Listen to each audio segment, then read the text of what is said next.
전면부 디자인은 일반 모델하고 차이가 없고요. S 배지가 달려있기는 한데 가만히 보시면 색깔이 조금 다릅니다. 그리고 전기차니까 당연하겠지만 번호판이 전기차 전용 번호판 달려있고요. 컬러가 조금 파스텔 톤에 가까운 원색들이 많았으면 재미있었을 것 같은데 그런 부분은 살짝 아쉽기는 합니다.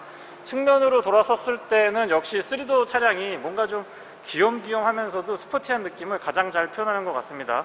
뒤쪽에 도어가 있는 차량이 실질적으로 조금 더 편하기는 한데요. 개인적으로 미니라고 하면 이렇게 3도어 쿠페 형태가 가장 잘 어울리지 않나 싶습니다. 측면에서의 이 균형감도 좋은 편에 속하는데요. 특히나 앞뒤 오버행이 그렇게 길지 않기 때문에 그런 데서 오는 짤막짤막 하면서도 좀 다이나믹하게 탈 수 있을 것 같은 느낌이 좋고요. 휠 아치 부분하고 사이드 스커트는 조금 다른 재질로 마무리를 해줬습니다. 이런 부분들도 SUV의 그런 느낌보다는 도심 주행에서나 아니면 조금 더 내구성을 필요로 하는 주행을 할 때 훨씬 더 좋을 거라고 생각을 하고요. 아시겠지만 루프로 올라가는 이 기둥 부분, 그리고 루프가 블랙 하이그로스로 처리가 되어 있어서 피어노 블랙이라고도 하죠. 이런 부분들은 센스가 참 좋은 것 같습니다. 팬더의 느낌도 과하지 않아서 좋고요. 이 차는 전기자동차, 고속 일반으로 됐고 복합 연비는 kWh당 4.5km, 1회 충전 주행 가는 거리는 159km입니다. 도심에서는 4.8, 고속도로에서는 4.2고요. 뒤쪽으로 넘어오면은 저는 이 영국의 깃발 형태를 형상화시킨 테일램프가 굉장히 독특하면서도 미니만의 개성을 불어넣는데 한몫 단단히 한다라고 생각을 하고요.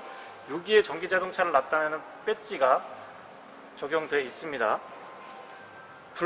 피아노 블랙으로 가니쉬 처리가 되어 있는데요. 이쪽에 미니도 별도로 뭔가 은색이나 처리를 하지 않고 레터링을 같이 피아노 블랙 원톤으로 처리를 해줘서 조금 더 세련된 이미지가 있고요.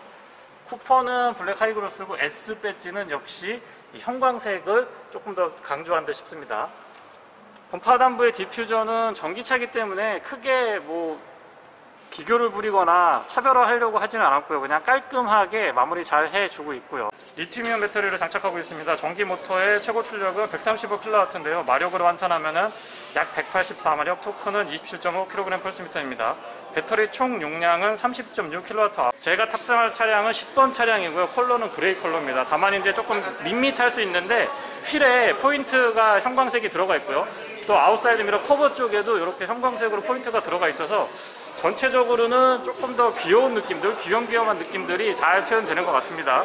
그리고 뒤쪽에 기존 내연기관의 주유구역에 충전구가 뒤쪽에 설치가 되어 있는데요. 저는 기존의 내연기관 차량에서 일렉트릭 베이스로 바뀌어서 혹시나 충전구가 앞쪽에 있지 않을까 불안했었는데 그렇진 않습니다. 여전히 푸시 타입이고요. 내외관에서 크게 달라지는 점이 없다는 것도 분명한 장점이 아닐까 싶은 생각이 들고요.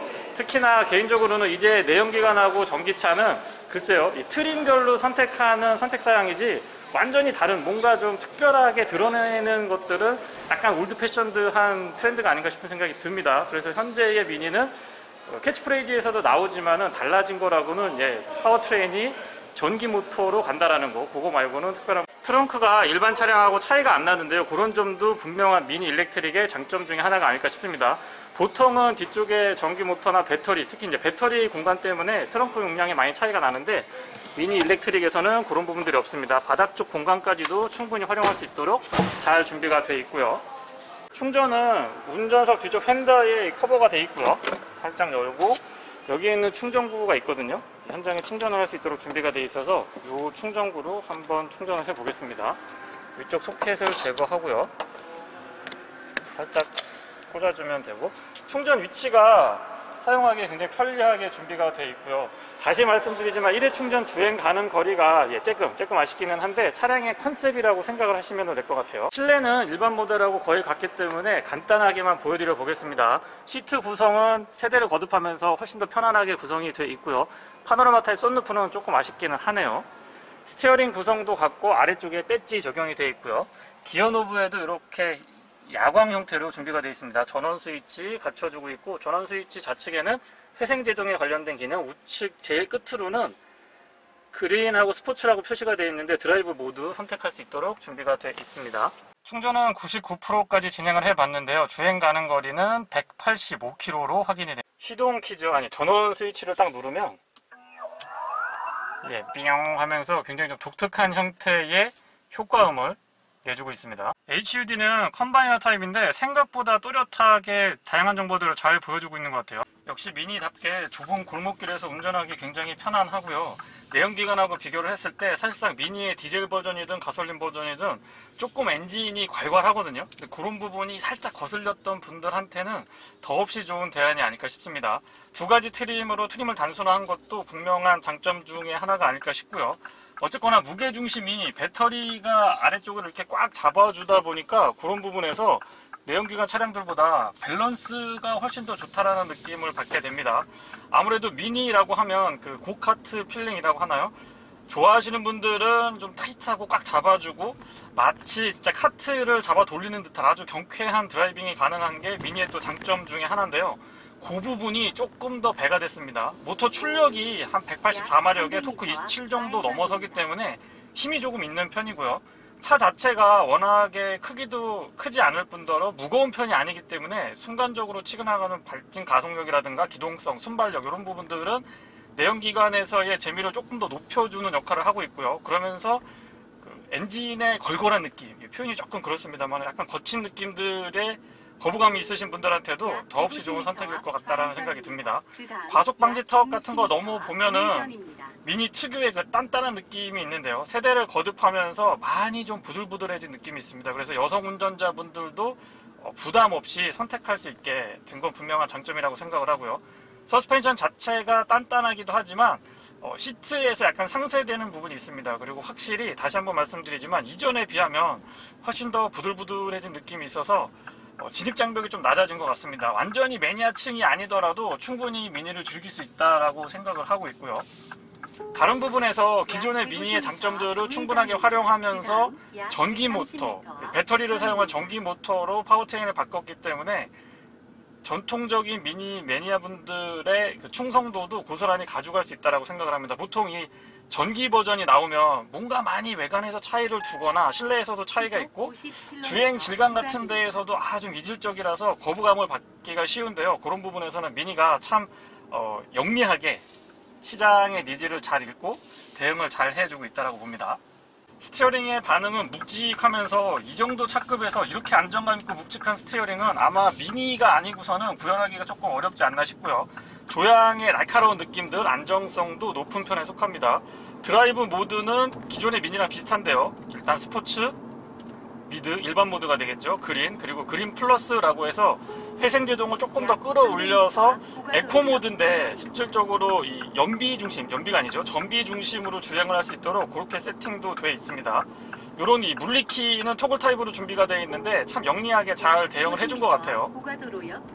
보통 이 드라이브 모드나 최근 차량들을 타보면 회생제동 같은 경우도 물리키로 나와 있지 않고 안쪽에서 뭔가 막 조작을 해야 되기 때문에 사실상 조금 번거로움이 있거든요. 근데 그런 부분에서 시동 스위치, 전원 스위치라고 해야 되겠죠. 그 가운데 화면에 보이시는 이 노란색 버튼, 지금 조그맣게 잡힐 것 같긴 한데요. 가운데 좌측에는 회생제동에 관련된 부분, 높은 회생제동, 낮은 회생제동 이렇게 두 가지로 선택할 수 있게 준비가 되어 있고요. 제일 끝에는 드라이브 모드를 제가 좀 전에 설명드린 4가지로 선택할 수 있습니다. 그래서 이런 부분들은 참 센스 있게 잘 한 것 같아요. 내연기관 미니랑 큰 차이점은 이제 2가지 정도 생각을 할 수가 있는데요. 무게중심이 낮아졌기 때문에 과격한 드라이빙을 즐기시는 분들한테 만족도가 조금 더 높을 수 있다는 생각이 들고요.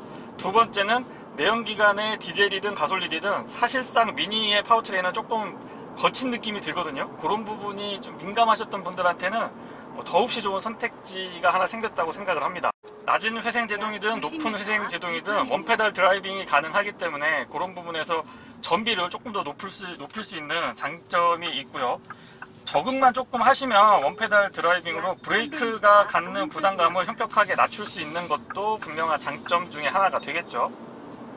차량의 최고 속도는 150km고요. 제원상 그렇습니다. 제로백은 약 7.3초로 알려져 있고 1회 충전 주행 가능 거리는 복합 기준으로 약 159km, 도심만 주행을 하면은 168km까지 주행 가능한 걸로 알려져 있습니다. 참고로 정부 공인 표준 전비는 킬로와트아워당 4.5km로 알려져 있고요. 고속도로에서는 약 147km까지 한번 충전했을 때 주행 가능하다고 하는데 글쎄요, 이거를 장점, 단점으로 구분하기에는 조금 애매할 것 같습니다. 차량의 크기라든가 컨셉 자체가 장거리를 한번 충전하고 달릴 수 있도록 만든 차량이 아니기 때문에 요거는 좀 특징이라고 말씀을 드리고 싶은데요. 어쨌거나 국내 소비자분들이 가장 민감한, 전기차에서 가장 민감한 건 제가 생각했을 때 두 가지라고 생각을 하는데요.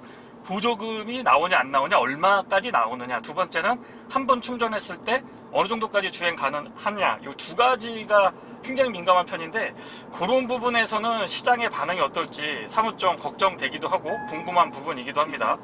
그리고 확실히 이 도심에서 즐길 수 있는 나름 또 와인딩 로드인데요. 속도를 많이 높이진 못하고 있습니다만 어쨌거나 무게중심이 낮아서 전해지는 그 안정감 같은 것들은 참 기분 좋게 이 고카트 필링을 즐길 수 있게 해주는 것 같습니다. 괜찮은데요? 브레이크의 반응은 회생제동까지 사용을 하면 충분한 담력을 가져갈 수가 있는데요. 기본적으로 브레이크 자체가 민감도가 높은 편이고 부드럽게 가져간다라기보다는 살짝 발을 얹었을 때부터 즉각적인 반응을 보이는 그런 스타일로 셋업이 되어 있습니다. 도심 주행이다라고는 하지만 모드를 조금 바꿔서요. 스포츠 모드로 놓고 순간적으로 탁 킥다운 같은 거 해보면 와우, 역시 이 미니다운 푹푹푹 치고 나가는 느낌이 좋은데요. 이런 부분들을 너무 자주 사용하면 주행 가는 거리가 빨리빨리 줄어드는 것도 어느 정도 좀 감안을 하셔야 될 것 같긴 해요. 트림은 딱 두 가지인데요. 지금 시승하고 있는 차량은 일렉트릭 트림이고요. 클래식 트림이 있습니다.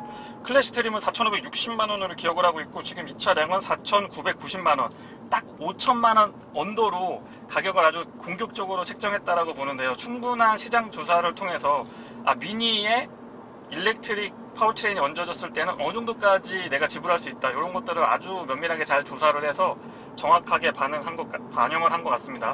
여기에 그 정부 보조금까지 더해지고 나면 글쎄요, 저는 개인적으로 딱 한 250km 정도, 300km까지도 아니고 한 220km, 250km 정도까지 일회 충전 주행 가는 거리가 보장이 된다면 정말 인기가 좋았을 것 같은데, 그 부분은 조금 아쉬움으로 남겨두고요. 가격 책정 부분은 미니라는 약간 좀 작지만 고급스럽고 알찬 그런 브랜드의 이미지를 생각을 해보면 적정한 책정이라고 생각을 합니다.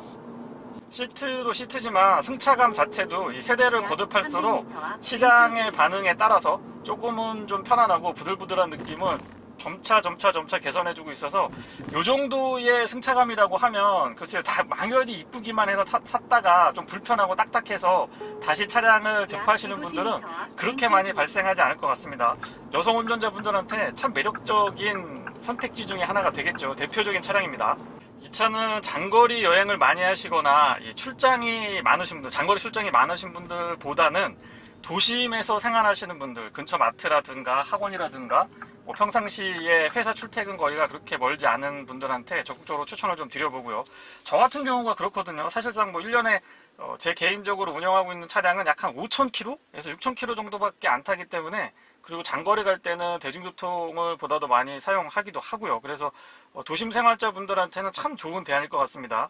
더불어서 이 실외, 내외도 제가 살짝 리뷰해드릴 때 언급을 드렸습니다만은, 뒤쪽 트렁크가 보통 일반 내연기관 베이스의 EV 차량을 개발을 하게 되면 상대적으로 손실되는 공간이 참 많거든요. 근데 내연기관 차량하고 동일한 트렁크 공간을 갖춰주고 있기 때문에 도심 생활자분들이 마트에서 장 보시고 간단한 업무용으로 사용하시기에 굉장히 좋을 것 같아요.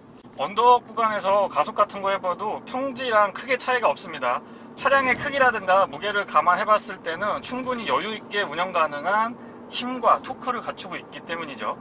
오히려 엔진하고 이 배기 쪽에서 붕붕붕붕하고 좀 거칠게 느껴졌던 그런 내연기관의 소음들이 사라지다 보니까 안 들리던 소리, 작은 실내에서 작은 잡소리 같은 것들, 물론 지금 조립 상태가 안 좋아서 나는 잡소리는 아니고 제가 실내에 물건을 조금 여러 가지 뒀거든요. 촬영 장비라든가 이런 것들을 좀 올려놨는데 그런 부분에서 나는 소리가 조금 더 도드라지는 듯한 느낌이 있고요. 의외로 바닥에서 올라오는 소음이라든가 타이어 마찰음 같은 경우는 미니가 대응 괜찮은데요. 화면에 조금 안 잡혀서 아쉽습니다만은 HUD가 컴바이너 타입인데 생각보다 진하고 폰트도 또렷하고 다양한 정보들을 효율적으로 잘 보여주는 것도 장점입니다. 그리고 내비게이션은 인터페이스나 길찾기 같은 것들 괜찮은 편인데요. 인터페이스는 조금 더 국내 소비자분들의 선호도가 높은 형태, 뭔지 아시죠? 그런 형태로 개선이 됐으면 하는 바람이 있고요. T팩이나 길찾기 기능은 나쁘지 않습니다. 네, 이상 미니 일렉트릭의 간단한 시승이었습니다. 조만간 여유 있는 시승을 통해서 차량의 구석구석을 다시 한번 살펴보도록 하겠습니다. 고맙습니다.